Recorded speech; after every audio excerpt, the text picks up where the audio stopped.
you're standing in line at the grocery store checkout. The total comes to $147.83. You hand over your card, and as you're walking out, you realize you forgot to use the store's loyalty program. You just missed out on saving $2.14. And for the next 20 minutes, driving home, unloading groceries, putting things away, that $2.14 eats at you. You feel like you failed.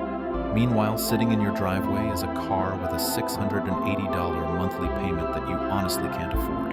It's parked in front of a house that stretches your budget so thin you're one emergency away from panic. But you're upset about the $2. This is the cheap mentality in action, and it's bankrupting you in ways you don't even realize. My name is James Money, and what I'm about to show you isn't another lecture about cutting expenses or skipping overpriced coffee. This is about the psychological trap that keeps people broke even when they think they're being financially responsible. Because here's the truth most won't tell you. Being cheap is an emotional reaction rooted in fear. Being wealthy is a strategic calculation of value. Until you understand the difference and make the switch, you'll stay stuck no matter how hard you pinch pennies. The gas station trap. Let me give you the most perfect example of cheap thinking destroying wealth. You're driving around town and you see two gas stations. One is selling regular unleaded for $3.89 a gallon. The other one, 15 minutes across town, is advertising $3.79. You make the decision. You're going to drive those extra 15 minutes to save 10 cents per gallon. Feels smart, right? You're being responsible with money. Let's actually do the math. Your car has a 15-gallon tank. At 10 cents savings per gallon, you just saved $1.50. Congratulations. Except you didn't. That 15-minute drive across town, that's 30 minutes round trip. Your car gets about 25 miles per gallon in the city. You burned roughly a gallon of gas making that trip, which at $3.79 cost you $3.79. You spent $3.79 in half an hour of your life to save $1.50. You paid $2.29 for the privilege of feeling like you saved money. But it gets worse. What's your time worth? Let's say you make $25 an hour at your job. That half hour you spent hunting for cheap gas, that's $12.50 of your life you'll never get back. So the actual cost of your savings mission is $14.79 in lost time and fuel. You turned a $1.50 savings into a $14.79 expense, and you felt good about it the entire drive. This is what I mean when I say being cheap is a psychology problem, not a math problem. Two different questions. The cheap person asks one question and one question only. How much does this cost right now? Every dollar leaving their hand feels like a loss, a defeat, a step backward. The wealthy person asks a completely different question. What is the return on this investment? They view money as a tool to produce a result, not a scoreboard to be protected. Consider networking events. A cheap mindset looks at a $50 ticket to a professional mixer and sees $50 walking out the door for mediocre appetizers and awkward small talk. Wasteful, frivolous, not happening. A wealthy mindset sees that same $50 and calculates differently.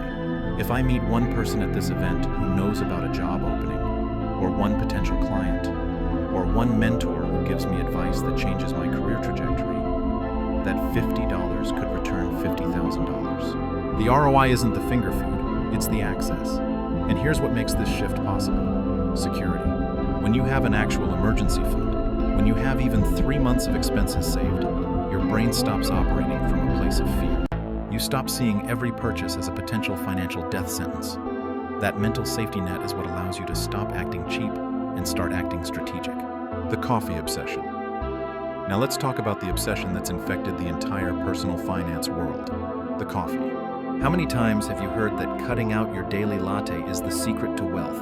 Skip Starbucks, make it at home, and you'll retire a millionaire. It's the most repeated advice in the game, and it's mostly garbage. Yes, technically making coffee at home instead of buying it saves money. If you're spending $5 a day on coffee, that's $1,825 a year. Brew it yourself for pennies and you pocket the difference. But let's be honest, that $1,825 annually isn't making you rich. It's not nothing, sure, but it's not changing your life either. Meanwhile, the person agonizing over whether they can afford a $5 coffee is completely ignoring the $47,000 SUV in their driveway with a $680 monthly payment. They're obsessing over the latte while hemorrhaging money on car depreciation, insurance they can barely afford, and premium fuel. They'll debate for 10 minutes whether to buy the name brand cereal or the store brand to save 80 cents. Then go home to a house that costs $400 more per month than they should be paying. This is the cheap trap. Sweating the small stuff while ignoring the massive financial leaks.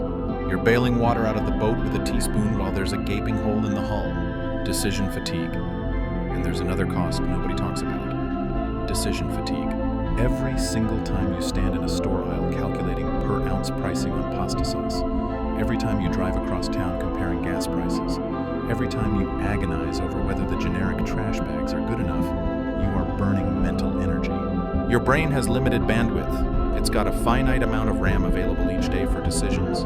When you waste that processing power on whether to save 30 cents on paper towels, you have nothing left for the decisions that actually matter. Should you negotiate your salary?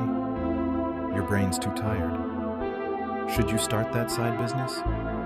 You can't think about it, still recovering from the grocery store calculations. Should you learn a new skill that could double your income? Maybe tomorrow. You spent all your decision-making energy on trivial purchases. Here's a rule that will change your financial life. If a purchase is under $20 and you have savings in the bank, buy the one you want and move on. Save your brain power for the $20,000 decisions. That's where wealth is actually built or destroyed. The car you buy, the house you choose, the career moves you make, the investments you prioritize, the scarcity mindset. But we need to go deeper because there's a reason cheap thinking feels smart even when it's costing you everything. And that reason has a name: the scarcity mindset.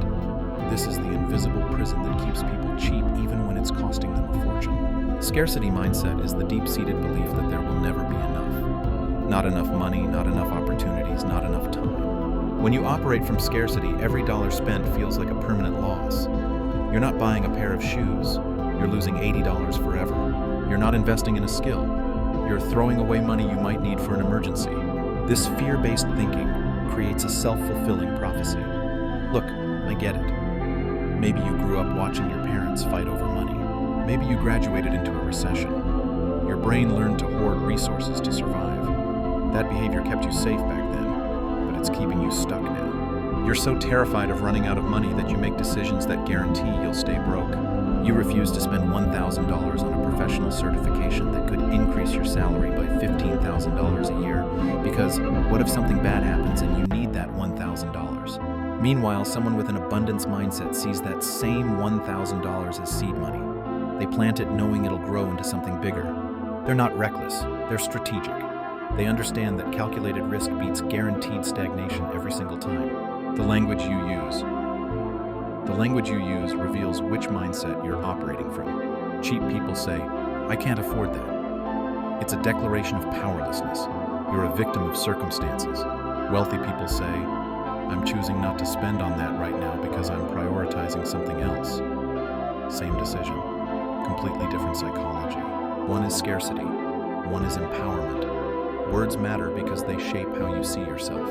If you constantly tell yourself and others that you can't afford things, you're reinforcing an identity of financial inadequacy. You're programming yourself to stay small. Refusing to invest in yourself. Now let's talk about the most expensive form of being cheap: refusing to invest in yourself. This is where the damage becomes irreversible. A cheap person won't spend $500 on an online course that teaches a high-income skill because that's too much money for information. So they stay stuck in a job they hate, making $45,000 a year, convincing themselves they're being financially responsible. Meanwhile, someone else takes that same course, learns the skill, and within a year they're freelancing for $80 an hour. The cheap person saved $500. The strategic person earned an additional $30,000. 5 years later, the gap is catastrophic. One person is still pinching pennies. The other bought a house. Same starting point, different philosophy. Or consider health. Cheap people skip the dentist because a cleaning costs $150. They ignore the cavity. 2 years later, it's a root canal, one thigh $500. They still can't afford it, so they let it get worse. Now it's an extraction and an implant, $4,000. That initial $150 investment would have prevented all of it. But here's the twist. It's not just about the money. It's about the pain, the missed work, the diminished quality of life. Being cheap extracted a physical toll. This pattern repeats everywhere. Skipping the annual physical, ignoring the weird noise your car is making, buying the absolute cheapest mattress because you spend a third of your life asleep. But sure, save $200 and wake up with back pain for the next decade. The wealthy mindset asks a different question. What is the cost of not doing this? What's the cost of staying ignorant? What's the cost of poor health? What's the cost of a broken down car when you need to get to an interview? Suddenly, spending money to prevent problems looks like the bargain of the century. Return on investment. Let me introduce you to a concept that separates people who build wealth from people who stay stuck. Return on investment. And it applies to everything, not just stocks. When you buy something, you're not just spending money. You're making a trade. Money for time, money for capability, money for peace of mind. Wealthy people calculate that trade. If I spend $2,200 on a reliable laptop, how much time will I save not dealing with crashes? How many opportunities will I capture because I can work efficiently? How much will I earn because I look professional on video calls? They're not asking if they can afford it. They're asking if they can afford not to have it. Cheap people see the $200 and panic. That's rent, that's groceries. They buy the $300 budget laptop instead. It's slow, it freezes during presentations. The camera is garbage, it dies in 18 months. They buy another cheap one. Over 5 years, they've spent $1,000 on inferior machines and lost countless hours to frustration. The math is brutal, but it's real. Strategic spending versus reckless spending. Now I need to address something before you misunderstand me completely. I'm not telling you to go out and blow money on everything. Strategic spending is not the same as reckless spending.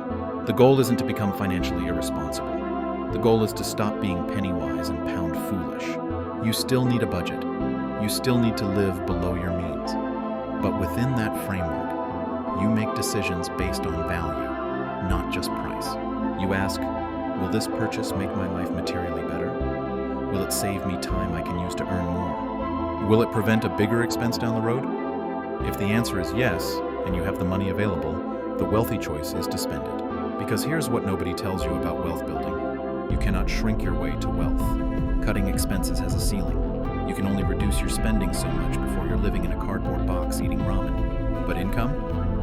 Income is unlimited.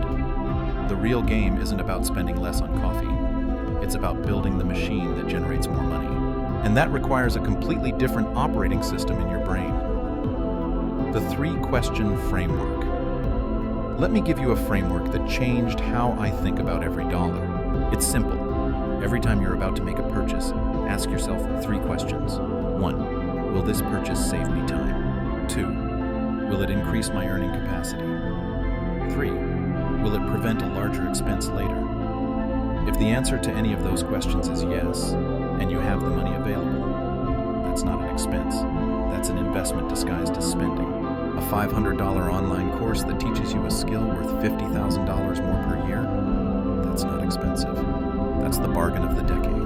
A $200 pair of professional shoes that makes you look competent in client meetings? Not a luxury, a business expense. A $1,000 ergonomic office chair that prevents chronic back pain and lets you work comfortably for 10 years? That's healthcare you're paying for up front instead of in emergency room bills later. The cheap person looks at these numbers and sees money leaving their account.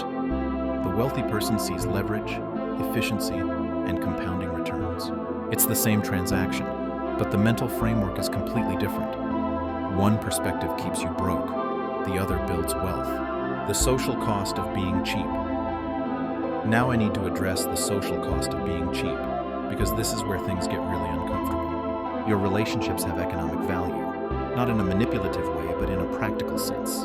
The people you know, the way you treat them, the reputation you build, these things open doors or close them permanently. Cheap people undertip servers. They split restaurant bills to the penny. They show up to parties empty-handed. They borrow things and never return them. They're always the one who conveniently forgets their wallet. And they think they're being smart, saving money. But what they're actually doing is buying a reputation. The reputation spreads. People stop inviting them. Opportunities dry up. Professional connections fade. That saved $20 on the dinner bill just cost you a $100,000 job referral you'll never even know you missed. Wealthy people understand that generosity is an investment. Picking up the tab occasionally, tipping well, bringing a nice bottle of wine, these aren't wasteful expenditures. They're relationship capital. They're building a network of people who remember how you made them feel, who think of you when opportunities arise. who want to help you succeed because you've demonstrated that you value them. The math is invisible, but it's real. Being cheap might save you a few hundred a year in social situations. Being generous and strategic in your relationships can generate tens of thousands in unexpected opportunities, partnerships, and goodwill. It's not even close. The identity shift. Here's where we need to talk about the identity shift because this is the deepest level. Being cheap isn't just a set of behaviors. It's an identity you've constructed. It's a story you tell yourself about who you are and what you deserve. Every time you say, "I can't afford that," you're not making a factual statement about your bank balance. You're reinforcing a self-concept. Language matters more than you think. Cheap people use powerless language. "I can't afford it, that's too expensive, I wish I could," but it's the vocabulary of scarcity, of victimhood, of being at the mercy of circumstances. Wealthy people, even when they're choosing not to spend, use empowered language. "I'm choosing to allocate my resources elsewhere. That doesn't align with my current priorities. I'm investing in something else right now." Notice the difference? One is passive, helpless. The other is active, strategic. Same decision, completely different mental framework. And your brain listens to the stories you tell it. If you constantly frame yourself as someone who can't afford things, your subconscious will work to make that story true. It will find ways to keep you broke because that's the identity you've claimed. But if you start telling yourself a different story, if you start speaking and thinking like someone who makes strategic resource allocation decisions, your brain will start solving for that instead. It will look for opportunities to earn more. It will spot inefficiencies. It will calculate ROI. The shift in language creates a shift in thinking, which creates a shift in behavior, which creates a shift in results, your action plan. So here's your homework. Audit your spending for the last 3 months. Not to shame yourself, but to find the pattern. Where are you being cheap in ways that cost you more long-term? Where are you spending money that generates zero return? Where are you bleeding cash on big structural things while obsessing over small things? Then make one change. Just one. Stop agonizing over purchases under $20 if you have savings. Buy the thing you actually want and redirect that mental energy toward figuring out how to make an extra $1,000 this month. That one shift will do more for your wealth than a decade of coupon clipping. You cannot shrink your way to wealth. You can only grow your way there. Stop focusing on the $5 leaving your pocket and start focusing on the thousands that could be entering it. That's the difference between cheap and wealthy. One is playing defense with pennies. The other is playing offense with strategy.